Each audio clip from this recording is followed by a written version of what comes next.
भारतीय राष्ट्रीय कांग्रेस में उदारवादी विचारधारा और उग्रवादी विचारधाराओं के मध्य मतभेद इतना ज्यादा बढ़ जाता है कि ये दोनों ही विचारधारा के लोग एक दूसरे को पसंद नहीं करते थे। मतलब कि वो जो है एक ही संगठन में रहना नहीं चाहते थे एक साथ।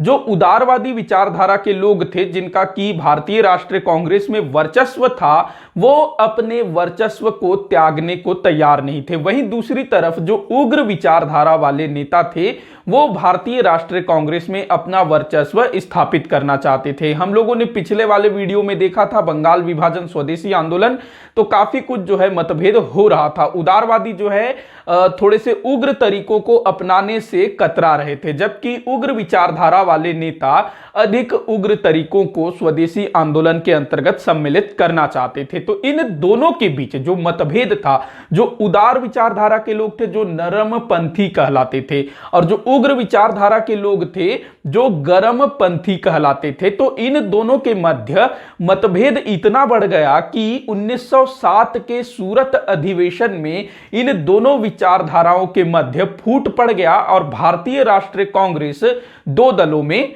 बट गया, नरम दल और गरम दल। तो इस वीडियो में हम लोग जानेंगे कि किस तरह से क्या कुछ घटनाएं घटित हुई थी और क्या क्या चीजें हुई थी। सबसे पहले हम लोग इसमें बात करेंगे, मतलब कि जो सूरत अधिवेशन में जो कुछ भी हुआ उसके पीछे के कारणों को टटोलने की हम लोग कोशिश करेंगे कि शुरुआत कहां से होती है। तो सन 1905 में कांग्रेस का जो अधिवेशन है ये होता है बनारस में। मैंने बताया था, मैंने एक वीडियो बनाया था जिसमें 1885 से लेकर के 1905 तक भारतीय राष्ट्रीय कांग्रेस के जितने भी अधिवेशन हुए उन अधिवेशनों में क्या खास चीजें हुई हैं, मैंने उस पर एक वीडियो बनाया है डिटेल में, उसको आप लोग देखिएगा। 20-21 जितने भी अधिवेशन हुए 1885 से 1905 तक उसको अच्छे से बताया है। तो सन 1905 में कांग्रेस का वार्षिक अधिवेशन जो कि दिसंबर में हुआ करता था वो बनारस में होता है। बनारस अर्थात काशी, वाराणसी, कुछ भी बोल सकते हैं। और इसकी अध्यक्षता की थी गोपाल कृष्ण गोखले जी ने। तो मैं खाली गोखले लिखूंगा, तो गोपाल कृष्ण गोखले जी ने जो है अध्यक्षता की थी। तो इस अधिवेशन में हालांकि जो उग्र विचारधारा और उदार विचारधारा दोनों के मध्य मतभेद काफी पहले से थे, लेकिन इससे पहले तक ना वो चीज कहीं उतना दिखाई नहीं देता था। हालांकि कई स्थानों पर देखने को मिलता था, क्योंकि जैसे कि तिलक जी हो गए, वो काफी सारे उग्र विचारों को, उग्र चीजों को भारतीय राष्ट्रीय कांग्रेस के मंच से पारित करवाना चाहते थे, उसको जमीन पर लाना चाहते थे, लेकिन उन चीजों को जो है पारित नहीं किया जाता था। और जो बाल गंगाधर तिलक जी थे भारतीय राष्ट्रीय कांग्रेस के बहुत बड़े नेता थे और उनका जन समर्थन भी बहुत ज्यादा था, लोग जो है उनको काफी फॉलो करते थे। तो हमने जो 1885 से 1905 तक भारतीय राष्ट्रीय कांग्रेस के जो अधिवेशनों की श्रृंखला देखी, उसमें कहीं भी किसी भी अधिवेशन की अध्यक्षता बाल गंगाधर तिलक जी को नहीं दिया गया था। यहां तक कि लाला लाजपत राय, वो भी उग्र विचार वाले नेता थे। तो मतलब कि जो 1885 से 1905 तक का जो दौर था भारतीय राष्ट्रीय कांग्रेस में, उदारवादी नेता, जो नरम दल वाले नेता थे, उनका वर्चस्व था। तो जो तिलक जी थे ना, उन्होंने कभी भी भारतीय राष्ट्रीय कांग्रेस की अध्यक्षता नहीं की थी, क्योंकि जितने भी उदार नेता थे वो कभी नहीं चाहते थे कि तिलक जैसा उग्र विचारों वाला नेता भारतीय राष्ट्रीय कांग्रेस की अध्यक्षता करे। अगर वो अध्यक्षता करते ना, काफी कुछ बदल करके रख देते। तो हम लोग आते हैं 1905 के बनारस अधिवेशन में। तो गोखले जी ने यहां पर अध्यक्षता की थी और इस अधिवेशन में, बनारस अधिवेशन में पहली बार जो उग्रवादी नेता थे और जो उदारवादी नेता थे, मतलब ये जो दोनों जो थे ना, नरम दल और गरम दल, नरम दल मतलब उदारवादी, नरम दल मतलब उदारवादी, गरम दल मतलब उग्रवादी। उग्रवादियों को अतिवादी भी बोला जाता है, अतिवादी। तो 1905 में ये जो नरम दल और गरम दल, इन दोनों के मध्य स्पष्ट मतभेद दृष्टिगोचर हो जाता है। मतलब ये दिख जाता है कि अब जो ये जो दोनों धड़े हैं ना, वो अभी एक साथ अधिक दिनों तक साथ में नहीं रह सकते। ये चीज जो है यहां पर दिख जाता है, लेकिन कोई बहुत बड़ी घटना यहां पर नहीं होती है, चीजें जो है आराम से हो जाती है। मतलब गोखले जी जो है यहां पर सब चीजों को संभाल लेते हैं। लेकिन जो गरम विचारधारा के जो नेता थे ना, अच्छा नेताओं का नाम भी मैं आपको बता देता हूं। अगर हम गरम विचारधारा के नेताओं की बात करें तो बाल गंगाधर तिलक, बाल गंगाधर तिलक, उसके बाद दूसरा नाम है लाला लाजपत राय, लाला लाजपत राय, तीसरा नाम है विपिन चंद्र पाल, विपिन चंद्र पाल, चौथा नाम है अरविंद घोष, अरविंद घोष। तो ये सरनेम मैंने लिखा है, बाल गंगाधर तिलक, लाला लाजपत राय, विपिन चंद्र पाल और अरविंद घोष। इनके अलावा आप जो है लाला लाजपत राय जी के एक परम सहयोगी थे अजीत सिंह, सरदार अजीत सिंह, जो कि भगत सिंह जी के चाचा थे, तो उनका नाम भी आप लोग यहां पर लिख सकते हो। तो ये नेता जो है उग्र विचार वाले थे, गरम दल वाले थे या फिर अतिवादी विचारधारा के नेता थे। दूसरी तरफ जो नरम दल की अगर मैं बात करूं तो सबसे पहले गोखले जी का ही नाम आ जाएगा, गोपाल कृष्ण गोखले, दादा भाई नौरोजी। इस तरफ नाम थोड़ा सा लंबा है, लिस्ट लंबा है इस तरफ, दादा भाई नौरोजी, फिरोज शाह मेहता, सुरेंद्र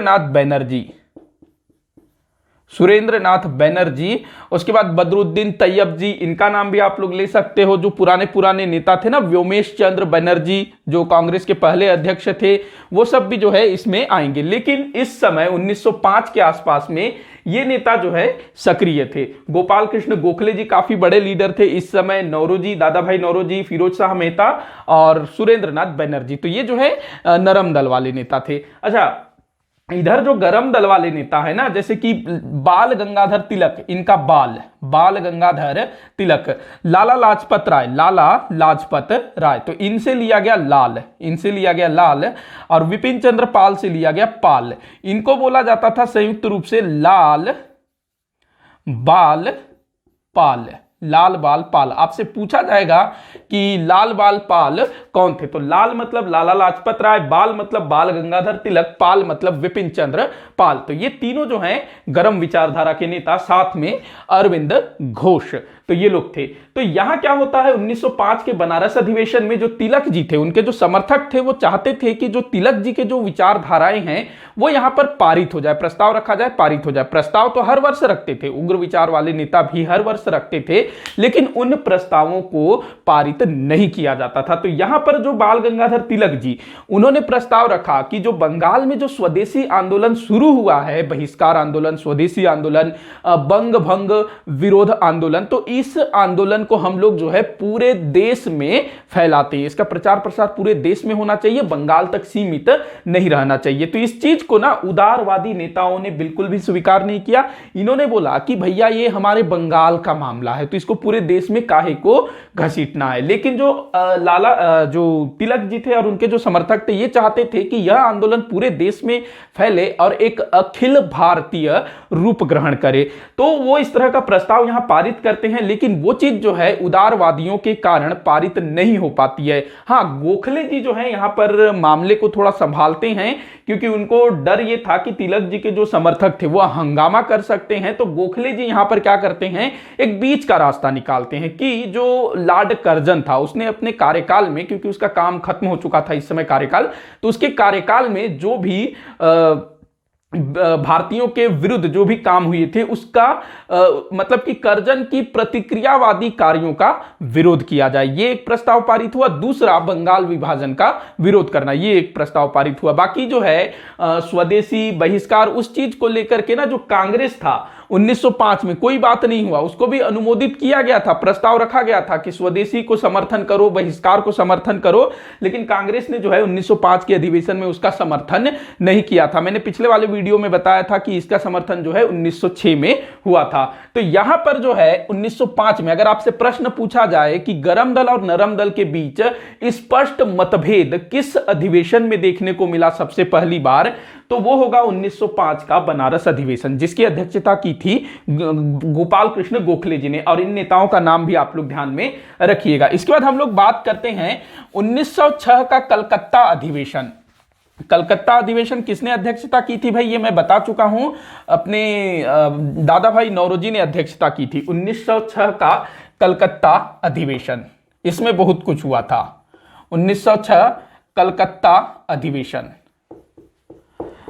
किन्होंने अध्यक्षता किया, नौरोजी, दादा भाई नौरोजी। तो देखिएगा इस समय तक ना, चूंकि 1905 में काफी कुछ हो गया था नरम दल और गरम दल के बीच, तो 1906 तक और इस समय बंगाल का जो स्वदेशी आंदोलन है उसको गरम दल वाले नेताओं ने ना पूरे देश में फैलाने की कोशिश की थी, भले ही कांग्रेस का इसमें समर्थन हो या न हो। और इस बीच ना जो गरम विचारधारा के जो नेता थे उनको काफी जन समर्थन मिल रहा था। उनके द्वारा जो स्वदेशी आंदोलन चलाया जा रहा था, विदेशी वस्त्रों का बहिष्कार करो, स्वदेशी को अपनाओ, तो ये चीज जो है लोगों को आंदोलन से काफी जोड़ रहा था। जबकि जो उदारवादी नेता थे, भारतीय राष्ट्रीय कांग्रेस में उनका वर्चस्व था, तो वो इस चीज को अभी भी समर्थन नहीं किए थे, ध्यान रखेंगे। तो 1906 में कलकत्ता अधिवेशन होता है। अब देखिएगा 1906 में बड़ा तमाशा हुआ। जो दादा भाई नौरोजी थे ये इस समय इंग्लैंड में थे। अब जो भारतीय राष्ट्रीय कांग्रेस है उसका अधिवेशन कहां होना है, अगला अधिवेशन, वो पहले से डिसाइडेड होता था।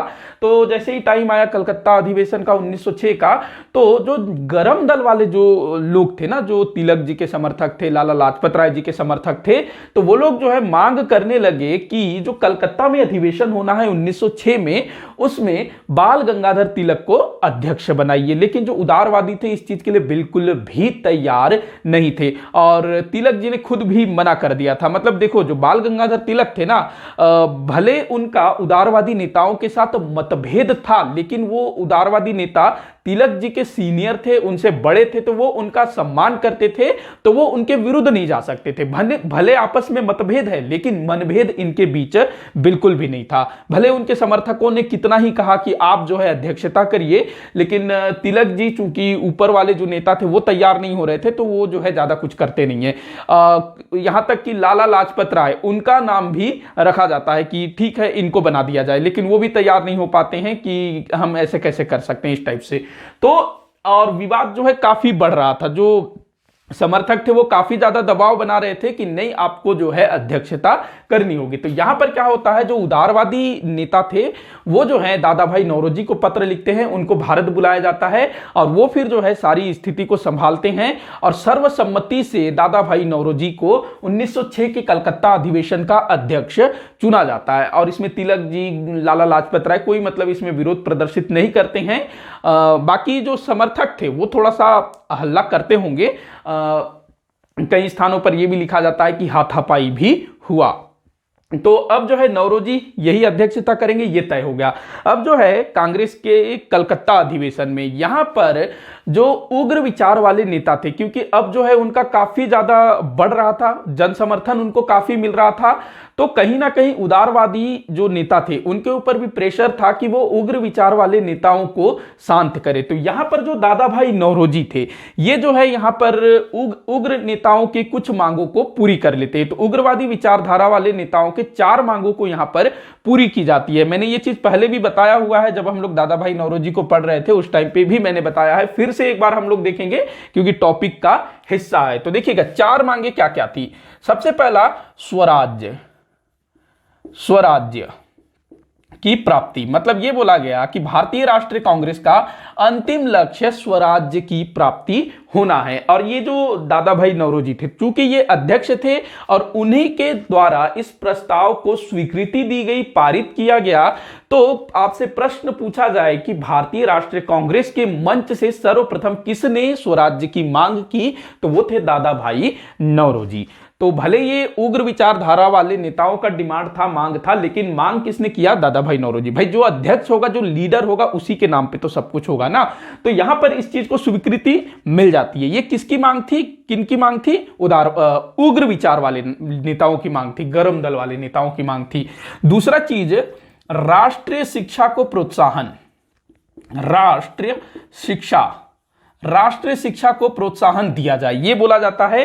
तो इसको भी जो है पहली बार भारतीय राष्ट्रीय कांग्रेस द्वारा पारित किया जाता है, माना जाता है। उसके बाद तीसरा, स्वदेशी आंदोलन, जो 1905 में शुरू हुआ था ना स्वदेशी आंदोलन, तो उसको अब जाकर के भारतीय राष्ट्रीय कांग्रेस ने अपना समर्थन दिया, अपनी स्वीकृति दी। भले ही सुरेंद्रनाथ बनर्जी, कृष्ण कुमार मित्र, जो कि उदारवादी नेता थे, उन्होंने इस चीज को शुरू किया था, क्योंकि उनके मन में थोड़ा थोड़ा सा जो है उग्र वाली भावनाएं चर्चाएं आ रही थी, लेकिन इस चीज को भारतीय राष्ट्रीय कांग्रेस, जहां पर बहुत ज्यादा पक्के वाले उदारवादियों का दबदबा था, उन्होंने इस चीज को स्वीकृति नहीं दी। 1905 में जो गोखले जी की अध्यक्षता में जो अधिवेशन हुआ ना, उसमें स्वदेशी को मान्यता या फिर कहें स्वदेशी का समर्थन नहीं किया गया था, ध्यान रखना। उसके बाद देखिएगा चौथा पॉइंट है, चौथा जो मांग था इनका बहिष्कार, जो बहिष्कार आंदोलन चल रहा था ना, उसको भी यहां पर समर्थन मिला। दादा भाई नौरोजी को इसका श्रेय दिया जाता है। तो स्वदेशी आंदोलन, बहिष्कार आंदोलन, राष्ट्र शिक्षा को प्रोत्साहन, स्वराज्य की प्राप्ति, तो ये चार मांगे किनकी थी? उग्र विचार वाले नेताओं की थी। और यहां पर जो है 1906 के कलकत्ता अधिवेशन में दादा भाई नौरोजी ने इन मांगों को पूरी करके कहीं ना कहीं उग्र विचार वाले नेताओं को संतुष्ट कर दिया। हालांकि उनकी जो मांगे थी इससे कहीं ज्यादा थी, और भी वो काफी सारी चीजें चाहते थे, जैसे कि जो तिलक जी का कहना था कि जो ब्रिटिश सरकार है उसके ऊपर उसका जो शासन है, जो प्रशासन तंत्र है ना, उसको ठप कर दो, उसको सरकार चलाने में मदद मत करो, उसका जो सरकार है वो ठप हो जाए, मतलब जो विधान परिषद है, सरकारी तंत्र है, वो जो है पूरी तरह से ठप हो जाए, ऐसा हमको कुछ करना चाहिए। जैसे कि महात्मा गांधी ने असहयोग आंदोलन के समय में किया था ना, कि जो अंग्रेजी स्कूल है, अंग्रेजों के जो स्कूल है उसका त्याग करो, सरकारी कार्यालयों का त्याग करो, वकालत का त्याग करो। तो कुछ कुछ वैसे ही चीजें यहां पर उग्र विचारधारा वाले नेताओं ने मांग करी थी, लेकिन उसको यहां पर पूरा नहीं किया जाता है। मतलब जो उदारवादी नेता बोलते होंगे कि भाई ये बहुत ज्यादा हो जाएगा, क्योंकि जो उदारवादी वाले नेता थे ना, वो ब्रिटिश शासन का समर्थन करते थे। तो ये चार मांगे यहां पर पूरी हो जाती है। और जो नौरोजी थे, दादा भाई नौरोजी, उन्होंने यहां पर उग्र विचारधारा के जो नेता थे, मतलब कांग्रेस में जो फूट पड़ सकती थी उसको थोड़े समय के लिए बचा लिया, लेकिन वो अधिक समय तक नहीं बच पाया, क्योंकि अगले ही वर्ष सूरत में अधिवेशन होना था और वहां पर जो है फूट पड़ ही जाता है। लेकिन दादा भाई नौरोजी ने इसको थोड़े समय के लिए रोक जरूर दिया था। यहां पर मैं आप लोगों को एक शब्द पर ध्यान दिलवाना चाहूंगा, ये जो स्वराज्य है, देखिएगा, जो अपने क्या कहते हैं पंडित जवाहरलाल नेहरू, उन्होंने जो है लाहौर अधिवेशन में स्वराज, पूर्ण स्वराज की बात कही थी ना, कि भाई हमको कुछ नहीं चाहिए, पूर्ण स्वराज चाहिए, मतलब अंग्रेज जो है अपना बोरिया बिस्तर बांधें और भारत से निकल लें, हम अपने इस हिसाब से शासन कर लेंगे। लेकिन यहां पर जो है जो स्वराज्य का जो मतलब है ना, वो थोड़ा अलग था। देखो, जो उदारवादी नेता थे ना, दादा भाई नौरोजी हो गए, बाकी सब हो गए उदारवादी नेता, नरम दल वाले, वो क्या चाहते थे? वो ब्रिटिश सरकार का समर्थन करते थे, वो ब्रिटिश सरकार को समाप्त नहीं करना चाहते थे, वो ब्रिटिश सरकार के नियंत्रण में भारतीयों की समस्याओं का समाधान करना चाहते थे।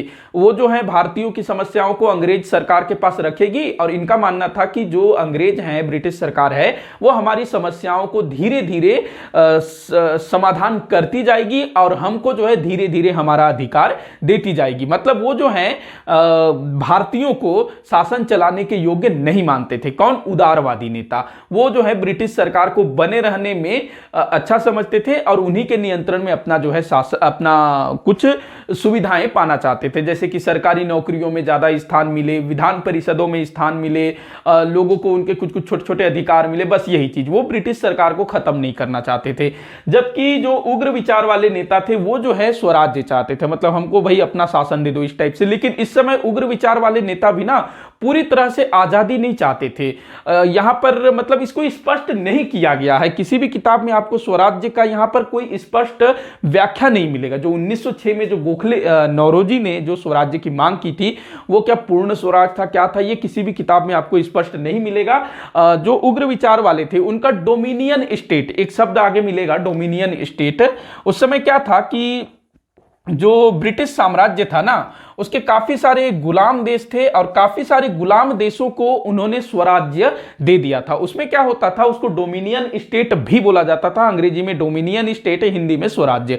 तो उसमें क्या होता था कि जो आंतरिक मामले होते थे वो उस देश के लोग संचालित करते थे, और जो बाह्य मामले होते थे, रक्षा वाला मामला हो गया, संचार वाला मामला हो गया, विदेश मामले हो गए, वो सब जो है ब्रिटेन की सरकार संभालती थी। मतलब जैसे मान लो आज हमारा जो भारत है अलग अलग प्रांतों में बटा हुआ हुआ है, तो जो प्रांत है उसको अपने राज्य तक ही वो सीमित है, उसको जो है रक्षा हो गया, विदेश मामले हो गया, संचार हो गया, इन सब पर कोई अधिकार नहीं होता है ना, वो केंद्र का मामला होता है। तो कुछ कुछ इसी तरह का, तो ये जो है एक तरह की गुलामी ही है, लेकिन शुरुआत में इसी तरह की चीज को बोला गया। लेकिन यहां पर स्वराज्य को जो है स्पेशल व्याख्या नहीं की गई है, ये आपको कहीं नहीं मिलेगा। बस जो दादा भाई नौरोजी थे वो उग्रवादियों को खुश करने के लिए यहां पर स्वराज्य की बात करते हैं, तो ये चीज है, आप ध्यान में रखिएगा। तो 1906 में ये जो फूट पड़ना था वो कहीं ना कहीं बच गया, आगे नहीं बढ़ पाया। अब समय आता है सन 1907 का, इसको क्लीन कर लेते हैं। 1907 का, अब देखिएगा इस बीच चूंकि स्वदेशी आंदोलन भी चल रहा था और वो पूरे देश में फैल रहा था स्वदेशी आंदोलन, और जो 1906 में भारतीय जो 1906 में उग्र विचार वाले नेताओं ने अपनी कुछ मांगों को मनवा लिया था, और इससे ना कट्टर उदारवादी नेता काफी मतलब वो परेशान थे, क्योंकि उनको लग रहा था कि ये जो चीजें हैं, स्वदेशी हो गया, बहिष्कार हो गया, राष्ट्रीय शिक्षा हो गया, स्वराज्य हो गया, ये कांग्रेस के जो सिद्धांत है या नियम है उसके खिलाफ है। देखो जो उदारवादी नेता थे वो चाहते थे कि जो आंदोलन है, बंगाल विभाजन का जो विरोध है वो संवैधानिक तरीके से हो, न कि असंवैधानिक तरीके से। तो इस बीच ना 1906 के बाद चूंकि अगला अधिवेशन होना है तय था, तो जो उदारवादी नेता थे वो यहां पर पूरा जोर लगा रहे थे कि जो क्या कहते हैं, जो अधिवेशन है, अगला अधिवेशन वो सूरत में हो, अगला अधिवेशन सूरत में हो। ये उदारवादी नेता जो है इसके लिए पूर्ण प्रयासरत थे कि सूरत में ही अगला अधिवेशन हो। अब उदारवादी नेता ये क्यों चाह रहे थे कि भाई सूरत में ही अधिवेशन हो, तो देखिएगा उस समय ना भारतीय राष्ट्रीय कांग्रेस में एक परंपरा बनी हुई थी कि जिस प्रांत में भारतीय राष्ट्रीय कांग्रेस का अधिवेशन होगा तो उस प्रांत का व्यक्ति वहां अध्यक्षता नहीं कर सकता। अब चूंकि जो सूरत, जो कि आज के समय में गुजरात के अंतर्गत आता है, उस जमाने में गुजरात और जो महाराष्ट्र है ना वो एक हुआ करता था, गुजरात महाराष्ट्र एक हुआ करता था, जिसको बंबई कहा जाता था, बंबई प्रांत। और जो बाल गंगाधर तिलक थे वो बंबई प्रांत से आते थे और सूरत भी बंबई में आता है। तो ऐसे में बाल गंगाधर तिलक जी जो है इस परंपरा के अनुसार सूरत अधिवेशन की अध्यक्षता नहीं कर सकते थे, और इसी चीज का उदारवादी नेता फायदा उठाना चाहते थे। वो बिल्कुल भी नहीं चाहते थे कि बाल गंगाधर तिलक कांग्रेस की अध्यक्षता करे, क्योंकि जो उग्र विचार वाले नेता थे ना वो अपना पूरा एड़ी चोटी का जोर लगा रहे थे दूसरी तरफ की जो तिलक जी हैं उनको किसी ना किसी प्रकार से इस बार अध्यक्ष बनाना है। वो पूरी तरह से तैयारी में थे, पूरा एकदम अपना पूरा 100% वो लोग लगा रहे थे कि भाई कैसे करके भी इस बार तो बाल गंगाधर तिलक ही भारतीय राष्ट्रीय कांग्रेस के अध्यक्ष बनने चाहिए, नहीं तो कोई नहीं। इस टाइप से वो लोग तैयारी में थे। और जो उग्र विचार वाले नेता थे ना वो क्या चाहते थे, नागपुर में अधिवेशन हो। अब देखिएगा यहां पर नागपुर जो वर्तमान समय में महाराष्ट्र प्रांत के अंतर्गत आता है, लेकिन उस जमाने में ना ये जो नागपुर वाला जो क्षेत्र है या फिर मैं कहूं जो उत्तर पश्चिम वाला जो महाराष्ट्र है वो बंबई प्रांत में नहीं आता था, वो अलग प्रांत होता था जिसको मध्य प्रांत एवं बरार बोला जाता था, तो वो अलग प्रांत था। और जो पुणे वगैरह है ना, जो पूना हो गया, बाकी जो क्षेत्र हो गया, बंबई हो गया, सतारा, वो सब जो है बंबई प्रांत में आता था। तो नागपुर अलग प्रांत में होता था, मतलब कि ये बाल गंगाधर तिलक जी का प्रांत नहीं था उस जमाने में। तो जो उग्र विचार वाले नेता थे वो चाहते थे कि भैया नागपुर में अधिवेशन हो और किसी भी प्रकार से तिलक जी को ही अध्यक्ष बनाना है, आर पार की लड़ाई, इस टाइप से वो लोगों ने सोच लिया था। दूसरी तरफ जो उदारवादी नेता थे वो सूरत पर ही जोर दे रहे थे और उनका ही पूरा हुआ, सूरत में ही अधिवेशन हुआ। अच्छा, जो उदारवादी नेता थे ना वो एक और काम करने में प्रयासरत थे कि 1906 के कलकत्ता अधिवेशन में उग्र विचार वाले नेताओं के जिन मांगों को पूरा किया गया था दादा भाई नौरोजी के द्वारा, तो उन मांगों को, उन प्रस्तावों को किसी भी प्रकार से वापस लिया जाए। कौन कौन सी वो मांगे थी, अभी मैंने बताया, स्वराज्य की प्राप्ति, राष्ट्रीय शिक्षा को प्रोत्साहन, स्वदेशी आंदोलन को समर्थन, उस वक्त बहिष्कार आंदोलन को समर्थन। तो इन चीजों को, ये जो प्रस्ताव पारित किए गए थे, इनको सूरत अधिवेशन में हमको किसी भी प्रकार से वापस लेना है। ये किसका प्लान था, उदारवादियों का प्लान। मतलब कि देखो मतभेद कितना बढ़ गया था था दोनों के बीच, मतलब सह नहीं रहे थे। तो यहां पर क्या होता है, जो दादा भाई नौरोजी थे तो ये उदारवादी नेता थे, लेकिन कई मामलों में आप देखोगे ना, दादा भाई नौरोजी हो गए, सुरेंद्र नाथ बनर्जी हो गए, कृष्ण कुमार मित्र हो गए, तो कुछ मामलों में ये थोड़े से ना एग्रेसिव दिखते हैं। जैसे कि इन्होंने जो धन के बहिर्गमन का सिद्धांत दिया, भाई वो अंग्रेजों को कितना बड़ा एक कहना चाहिए कितना बड़ा तमाचा था अंग्रेजों के लिए, तो वो चीज इन्होंने किया। तो इस बार ना कहीं जो उदारवादी नेता थे उन्होंने बोला कि भाई दादा भाई नौरोजी को अगर हम लोग बुलाते हैं इस बार फिर, तो वो क्या करेंगे, उग्रवादियों के पक्ष में कुछ ना कुछ कर देंगे। तो यहां पर उदारवादी नेता क्या करते हैं, बंगाल के एक प्रसिद्ध वकील थे रास बिहारी घोष, जो कि एकदम उदारवादी वाले नेता थे, रास बिहारी घोष, रास बिहारी घोष। तो इनको यहां पर अध्यक्षता के लिए चुनते हैं उदारवादी, और उदारवादियों की ही यहां पर जीत होती है। सूरत में अधिवेशन होता है, रास बिहारी घोष अंतिम रूप से अध्यक्ष चुने जाते हैं। मतलब कि जो बाल गंगाधर तिलक जी थे वो यहां पर अध्यक्ष नहीं चुने जाते हैं। हालांकि उनके समर्थकों ने काफी प्रयास किया, यहां तक कि लाला लाजपत राय जी के लिए भी प्रयास किया गया। मतलब कोई भी उग्र विचार वाला नेता, ये सबके सब ना भयानक टाइप के नेता थे, बाल गंगाधर तिलक हो, लाला लाजपत राय जी हो, विपिन चंद्रपाल हो, सरदार अजीत सिंह जी हो, अरविंद घोष हो, तो किसी को भी बना दो। लेकिन यहां पर प्रयास किनके लिए किया गया था, आपको दो नाम याद रखने, बाल गंगाधर तिलक और लाला लाजपत राय। लेकिन इनका जो प्रयास था असफल रह गया। अब जो है सूरत अधिवेशन होता है, ठीक है। बाल गंगाधर तिलक चूंकि अपने जो सीनियर नेता थे उनका काफी वो सम्मान करते थे। देखो जो अच्छे नेता होते हैं ना, चाहे उनका अपने साथ वाले या फिर अपने शीर्षस्थ मतलब अपने सीनियर नेता, उनके साथ कितना ही उनका मतभेद हो, विचारों को लेकर के सामने वाला नेता उसको पसंद न करता हो, लेकिन अगर कोई अच्छा नेता हो, भला नेता हो, तो वो जो है उस नेता को सम्मान ही करेगा, उसके विरुद्ध कुछ नहीं बोलेगा। ये होता है असली नेता। तो यहां पर जो है तिलक जी जितने भी उनके सीनियर होते हैं, ठीक है भाई, मान लेते हैं। और जो पिछला जो अधिवेशन हुआ था दादा भाई नौरोजी की अध्यक्षता में, तो वहां पर कुछ उग्र विचार वाले नेताओं की मांगों को पूरी की गई थी। तो वो एक शुरुआत थी, ऐसा इन्होंने समझा होगा। हो सकता है इस बार कुछ और मांगे उनकी पूरी हो जाए, तो ऐसा इनका विचार था। और इनका प्लान यही था कि जो सरकारी कामकाज है उसको ठप करने वाला प्रस्ताव हम लोग यहां पर पारित करवाएंगे, ऐसा जो है तिलक जी और दूसरे उग्र विचार वाले नेताओं का प्लान था। अब क्या होता है कि जब सूरत अधिवेशन में बाल गंगाधर तिलक जी भाषण दे रहे थे मंच से, तो उन पर जूता फेंका गया। और जूता किसने फेंका था, उदार विचार वाले नेता। उदार विचार वाले नेताओं का क्या तरीका था, हाथ जोड़ना, अनुनय विनय करना, मतलब कि पूरी तरह से अहिंसात्मक तरीके से। मतलब हालांकि महात्मा गांधी जैसा अहिंसात्मक तरीका इनका नहीं था, लेकिन ये लोग जो है हाथ जोड़ के सभ्य तरीके से, संवैधानिक तरीके से काम करने का बात करते हैं। और वही लोग, उन्हीं के समर्थक क्या कर रहे हैं, जूता फेंक के अपने विरोधी नेताओं को मार रही हैं। क्या यही उदारवाद है, यही नरमपंथी है, सोचिए। तो बाल गंगाधर तिलक को जूता फेंक के मारा जाता है जब वो भाषण दे रहे थे। लेकिन वो जो जूता है बाल गंगाधर तिलक जी को नहीं लगता है, मतलब जो मार रहा था उसका निशाना पक्का नहीं था। तो मंच में और भी नेता बैठे हुए थे, तो वहां पर जो है सुरेंद्र नाथ बनर्जी और फिरोज शाह मेहता, ये दोनों भी बैठे हुए थे। तो उन दोनों को जाकर के ये जूता लगता है। अब सोचिए, जो उदारवादी नेता था उसने ऐसा काम किया था क्योंकि वो बाल गंगाधर तिलक जी के लिए था, लेकिन वो चूक गया।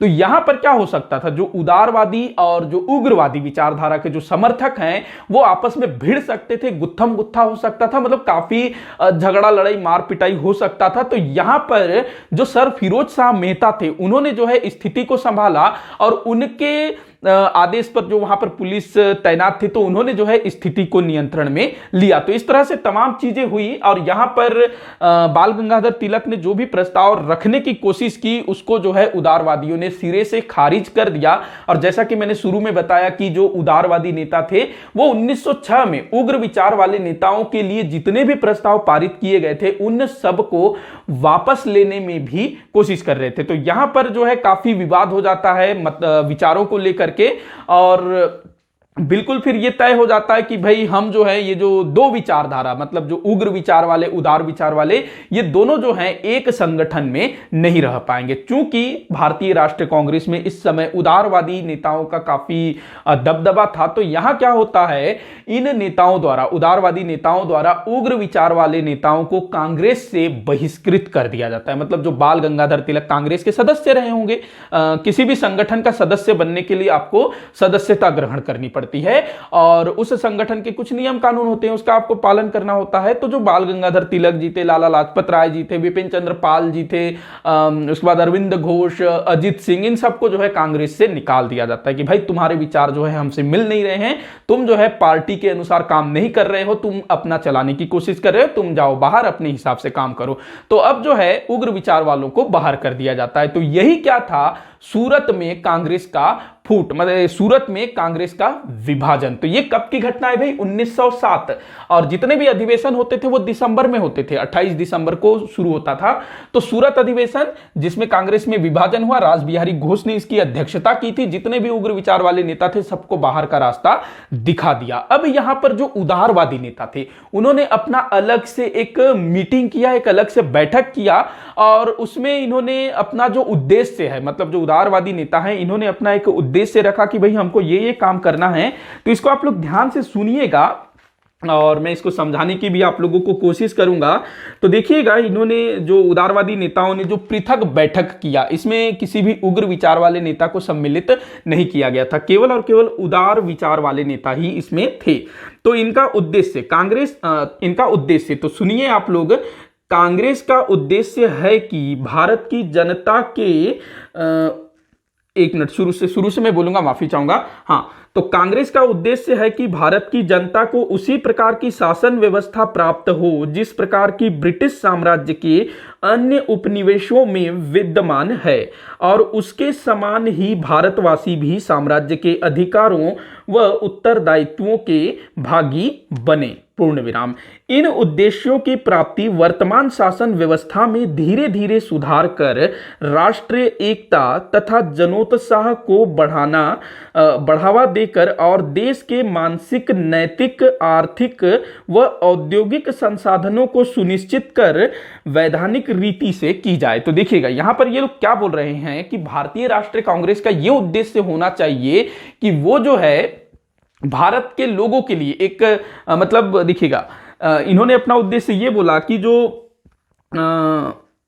अच्छा हाँ, भारत की जनता को उस प्रकार का शासन व्यवस्था दिया जाए। देखो जैसे मैंने बताया कि जो ब्रिटिश सरकार है, जो इंग्लैंड है ना, उसके पूरी दुनिया में बहुत सारे उपनिवेश थे, बहुत सारे देशों में उन्होंने अधिकार कर रखा था। किसी जमाने में अमेरिका में भी उनका अधिकार था, ऑस्ट्रेलिया, न्यूजीलैंड, ये सब जो है अंग्रेजों के गुलाम थे। इस समय तक जो ऑस्ट्रेलिया है, इसके अलावा अपना जो इंग्लैंड, न्यूजीलैंड है, ये सब जो है स्वराज्य प्राप्त कर चुके थे, डोमिनियन स्टेट ये लोग बन चुके थे। मतलब यहां पर खुद का इनका शासन होता था लेकिन ऊपर से अंग्रेजों का इन पर नियंत्रण होता था। तो उदारवादी नेताओं ने अपना क्या उद्देश्य बनाया कि भारतीयों को हमको किस प्रकार का शासन व्यवस्था देना चाहिए, जैसा कि ब्रिटिश साम्राज्य के दूसरे उपनिवेशों में है, उस टाइप का शासन व्यवस्था हमको चाहिए। ये इनका उद्देश्य होना चाहिए, हमको उस टाइप का शासन व्यवस्था प्राप्त करना है, मतलब कि डोमिनियन स्टेट हमको प्राप्त करना है, वो हमारा उद्देश्य होना चाहिए। और जिस तरह से ब्रिटिश साम्राज्य के जितने भी उपनिवेश है, वहां के नागरिकों को जो अधिकार मिलते हैं, उनके जो कर्तव्य हैं, वही चीज जो है यहां के लोगों को, भारत के नागरिकों को भी मिलना चाहिए, ये चीज वो बोलते हैं। और इस उद्देश्य की प्राप्ति के लिए वो लोग जो है नैतिक, आर्थिक, मानसिक और यहाँ के जो भी औद्योगिक संसाधन है उनके उपयोग के द्वारा वो लोग करेंगे। सीधा सीधा उनका उद्देश्य ये था कि भाई हमको जो है भारत से अंग्रेजों को भगाना नहीं है, अंग्रेजों के शासन को यहाँ पर बनाए रखना है, अंग्रेजों के शासन का हमको समर्थन करना है और अंग्रेजों की छत्र छाया में रहते हुए हमको जो है ब्रिटेन की महारानी के प्रति अपना श्रद्धा व्यक्त करते हुए, हालांकि इस समय महारानी नहीं महाराज आ गए थे, तो ब्रिटेन का जो भी सम्राट होगा, ताज होगा, उसका जो है हमको भक्त बने रहना है, राजभक्ति दिखाना है और उसी हिसाब से हमको चलना है जैसे कि ब्रिटिश साम्राज्य के अन्य गुलाम देश चल रहे हैं, तो वैसे ही हमको चलना है। मतलब सीधा सीधा इनका यह था कि भाई हमको हमेशा गुलाम बने रहना है और गुलाम में रहते हुए थोड़ा थोड़ा सा अधिकार हमको लेते रहना है और हमारे ऊपर हमेशा अंग्रेजों का हाथ ऐसा बने रहना है। तो ऐसा जो है उदारवादी अपना उद्देश्य तय करते हैं। अब देखिएगा यहां पर मजेदार वाली बात, जैसे ही ये चीज हुआ, मतलब जो क्या कहते हैं, जो कांग्रेस में जैसे ही विभाजन हुआ तो इससे सबसे ज्यादा खुश कौन हुआ होगा? अंग्रेज बड़े खुश हो गए भाई। उनके पांचों मतलब पूरे दोनों हाथ जो है घी में और सिर कढ़ाई में, वो जो एक कहावत बोलते हैं ना, तो उस तरह से उनको क्या मन मारा, उनका जो भी मुरादें हैं वो पूरी हो गई। क्योंकि जो उदारवादी थे वो तो भाई सीधे सीधे अंग्रेजों के शासन का समर्थन कर रहे हैं, और जो उग्रवादी जो कि अंग्रेजों की सत्ता को उखाड़ फेंकने को तैयार थे, उनको जो है भारतीय राष्ट्रीय कांग्रेस वालों ने लात मार के बाहर भगा दिया, जाओ तुम लोग अपना देखो, इस टाइप से। इसके अलावा सन 1906 में मुस्लिम लीग की स्थापना हो गई थी, और काफी सारे जो मुस्लिम लोग थे, मुस्लिम नेता थे, वो मुस्लिम लीग में चले गए थे। तो कहीं ना कहीं जो भारतीय राष्ट्रीय कांग्रेस थी, जहां अब केवल और केवल उदारवादियों का ही दबदबा कायम हो गया 1907 के बाद, तो ये एक तरह से थोड़ी सी कमजोर पड़ गई। क्योंकि अब फिर से ये लोग हाथ जोड़ने वाला ही काम करेंगे, तो यहां पर जो अंग्रेज थे वो बड़े गदगदा गए कि भाई हमको मजा आ गया, इस टाइप से। और जो अंग्रेज थे ना, ब्रिटिश सरकार, वो फिर उदारवादियों का काफी समर्थक बन गई। मतलब देखो, जो भारतीय राष्ट्रीय कांग्रेस है वो ब्रिटिश सरकार का समर्थन कर रही है कि भाई हमको जो है ब्रिटिश सरकार के संरक्षण में डोमिनियन स्टेट चाहिए, उनको रहने दो, उनकी सत्ता रहने दो, धीरे धीरे हम लोग जो है अधिकार लेते रहेंगे, इस टाइप से। तो जो ब्रिटिश सरकार थी वो उदारवादी नेताओं के प्रति बहुत ज्यादा सहानुभूति रखने लगी। दूसरी तरफ जो उग्रवादी नेता, जो कि कांग्रेस से निष्कासित कर दिए गए, लेकिन वो नेता ना कांग्रेस से बाहर कर दिए जाने के बावजूद भी जो स्वदेशी आंदोलन चल रहा था, जो बहिष्कार वाला आंदोलन चल रहा था, उस चीज को उन्होंने जारी रखा। क्योंकि भाई उनको कांग्रेस से निकाला गया है, जो उनका जन समर्थन था, लोगों के दिलों में उन नेताओं के लिए जो प्यार था, जो सम्मान था, वो तो कम नहीं हुआ ना, वो बल्कि और बढ़ा। तो इन नेताओं ने ना, चाहे वो तिलक हो, लाला लाजपत राय हो, कोई भी हो, तो इन नेताओं ने फिर और ज्यादा जोर शोर से काम करना शुरू किया। और सन 1907 का जो समय था ना, ये स्वदेशी आंदोलन का चरमोत्कर्ष था। इस समय काफी कुछ हो रहा था, विदेशी वस्त्रों को होली जलाओ, विदेशी वस्तुओं का त्याग करो, स्वदेशी का प्रचार करो, तो ये सब चीज काफी हुआ। अब जो है, जो ब्रिटिश सरकार थी वो उग्रवादी विचारधारा के जो नेता थे उनके दमन के लिए तैयारी शुरू कर दी। मतलब कि अब जो है उग्रवादी नेता, चूंकि वो कांग्रेस से निकाल बाहर कर दिए गए हैं, तो अब जो है उनके विरुद्ध कार्यवाही करना शुरू किया गया ब्रिटिश सरकार के द्वारा। और बहुत सारे कानून लाए गए, नए नए कानून लाए गए, स्पेशली इन्हीं उग्र विचार वाले नेताओं को शांत करने के लिए। साथ ही साथ इस समय तक ना भारत में जो क्रांतिकारी गतिविधियां हैं, क्रांतिकारी संगठन है, वो भी बहुत ज्यादा अस्तित्व में आ गए थे, तो उन पर भी लगाम लगाना था। तो इसी उद्देश्य से ना कुछ कानून लाए जाते हैं 1907 के बाद, जिससे तिलक जी को जेल भी हो जाती है। तो कौन कौन से वो कानून थे उसको आप लोग याद रखिएगा। पहला है, 4 कानून है जिनको आप लोग याद रखेंगे। राजद्रोही सभा अधिनियम, राजद्रोही सभा अधिनियम, यह हुआ था 1907 में। राजद्रोही सभा अधिनियम, आपसे पूछा जाएगा कि उग्र विचार वाले नेताओं के दमन के विरुद्ध ब्रिटिश सरकार द्वारा कौन कौन से अधिनियम पारित किए गए थे, तो उनमें सबसे पहला था राजद्रोही सभा अधिनियम 1907। उसके बाद है भारतीय समाचार पत्र अधिनियम, भारतीय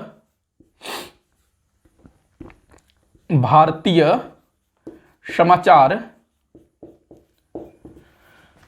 पत्र अधिनियम 1908। इसके बाद लाया गया अगला जो अधिनियम है, अगला अधिनियम लाया गया फौजदारी कानून, फौजदारी कानून, कोष्ठक में संशोधित लिखेंगे। मतलब जो फौजदारी कानून था ना, उसमें संशोधन करके इसको लाया गया, संशोधित फौजदारी कानून अधिनियम, यह भी 1908 में आया था। इसके बाद लाया गया भारतीय प्रेस अधिनियम 1910 में। देखिएगा, कुछ ही वर्षों में, 2 वर्षों में ना समाचार पत्रों पर 2 अधिनियम लाए गए थे। क्योंकि ये जो उग्र विचार वाले नेता थे ना, ये समाचार पत्रों में ऐसे खतरनाक लेख लिखते थे कि इनके जो समर्थक है ना, उन लेखों को पढ़ करके अंग्रेजों को मारने चल पड़ते थे। चापेकर बंधु याद है ना, जो कि बाल गंगाधर तिलक जी के लेखों को पढ़ करके इतने ज्यादा उत्साहित हो गए कि पूना के प्लेग कमिश्नर रैंड की हत्या कर दी थी। तो अब क्या हुआ, ये कुछ अधिनियम लाए गए। राजद्रोही सभा अधिनियम, मतलब जो सभा, कुछ उग्र सभा किया जाएगा तो उसके विरुद्ध कार्यवाही होगी, कुछ इस टाइप का रहा होगा। भारतीय समाचार पत्र अधिनियम, ये सीधे सीधे भारतीय समाचार पत्रों पर अंकुश लगाने के लिए, विशेष करके उन समाचार पत्रों पर जो कि जैसे बाल गंगाधर तिलक जी का मराठा था, केसरी था, जिसमें वो अंग्रेजों के खिलाफ बहुत कुछ लिखते थे, भारतीयों को जागरूक करने के लिए लिखा करते थे, तो उस तरह के समाचार पत्रों पर अंकुश लगाने के लिए फौजदारी कानून अधिनियम, जो संशोधित अधिनियम था, मतलब फौजदारी मतलब मार पिटाई वाला जो मामला होता है उसमें संशोधन किया गया। फिर भारतीय प्रेस अधिनियम 1910।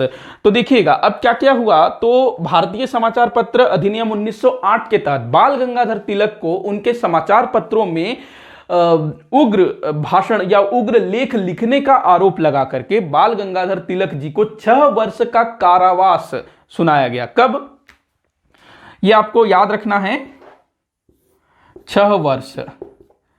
1908 में इनको सजा सुनाया गया, 1914 में ये रिहा होकर के बाहर आए। इनको मांडले जेल भेज दिया गया, मतलब इनको है एक प्रकार से ना देश निकाला दे दिया गया। भारत से बाहर बर्मा में एक स्थान है मांडले, वहां की जेल में इनको भेजा गया बाल गंगाधर तिलक जी को 6 वर्ष के लिए। किस कारण क्या था, तो ये अपने समाचार पत्रों में उग्र लेख लिखा करते थे। इनके लेखों को पढ़ करके उस जमाने के लोग जो इनके समर्थक थे वो इतने राष्ट्र विचार वाले भावनाओं से ओतप्रोत हो जाते थे, तो इसका ये आरोप लगा करके इनको जो है जेल भेज दिया जाता है। उसके बाद देखिएगा जो विपिन चंद्र पाल थे और अरविंद घोष, ये दोनों जो हैं राजनीति से संन्यास ले लेते हैं, पूरी तरह से शांत हो जाते हैं, राजनीति से संन्यास ले लेते हैं दोनों जने। और जो लाला लाजपत राय थे वो विदेश चले जाते हैं, क्योंकि इन पर काफी कठोर कार्यवाहियां हो रही थी, तो इन्होंने सोचा कि भाई फिलहाल के लिए जो है मामला ठंडा होने दिया जाए, इस टाइप से। तो बाल गंगाधर तिलक जी मांडले जेल में 6 साल, लाला लाजपत राय विदेश चले गए, विपिन चंद्र पाल और अरविंद घोष दोनों ने राजनीति से संन्यास ले लिया। अब ये जो दौर था ना 1908 से लेकर के 1914 का जो काल था, इस समय में भारतीय राष्ट्रीय आंदोलन थोड़ा सा सुप्त हो गया था, थोड़ा सा ठंडा पड़ गया था। लेकिन इन नेताओं ने पहले जो काम किया था ना, स्वदेशी बहिष्कार, उन सब चीजों का ही परिणाम था कि 1911 में बंगाल विभाजन को रद्द किया गया था। तो ये जो समय था इसको आप लोग स्पेशली ध्यान रखना, 1908 से 1914 भारतीय राष्ट्रीय कांग्रेस का जो भारतीय राष्ट्रीय आंदोलन वो थोड़ा सा ठंडा पड़ गया था, सुसुप्त हो गया था। जब 1914 में बाल गंगाधर तिलक कारावास पूरी करके वापस आते हैं, उसके बाद फिर से राष्ट्रीय आंदोलन गति पकड़ना शुरू कर लेता है। उसके बाद फिर वो जो होम रूल आंदोलन, फिर तो भाई महात्मा गांधी जी की एंट्री हो जाती है, फिर तो हर वर्ष कुछ ना कुछ होता रहता है। लेकिन आप देखेंगे कि 1908 से 1914 के बीच में कोई बहुत बड़ी चीज नहीं हुई। हाँ, जो हमारे क्रांतिकारी बंधु थे जो कि बंगाल में एक्टिव थे, महाराष्ट्र में एक्टिव थे, तो उन्होंने काफी कुछ किया इस बीच। लेकिन इस तरह जो तिलक जी थे और जो दूसरे नेता थे, इनके द्वारा इस तरह का कोई आंदोलन नहीं हुआ था, क्योंकि इस समय के जो क्रांतिकारी संगठन थे ना, उससे आम जनता जुड़ नहीं सकी थी। तो इस कारण से कोई बहुत बड़ा चीज नहीं हुआ। हालांकि इन क्रांतिकारियों ने काफी कुछ किया, लेकिन जो साधारण जनता है उसका जो आंदोलन से जुड़ना, वो चीज नहीं हो पाया। वो फिर सीधे 1914 के बाद जब 1916 में होम रूल लीग आता है, तो वो बाद में फिर होता है। तो ये चीज था। अच्छा, अब ये जो फूट पड़ा कांग्रेस का, कांग्रेस में सूरत अधिवेशन में, तो ये फूट हमेशा के लिए नहीं था। 1916 में लखनऊ में अधिवेशन होता है, जिसकी अध्यक्षता मजूमदार, अंबिकाचरण मजूमदार ने की थी 1916 के लखनऊ अधिवेशन में।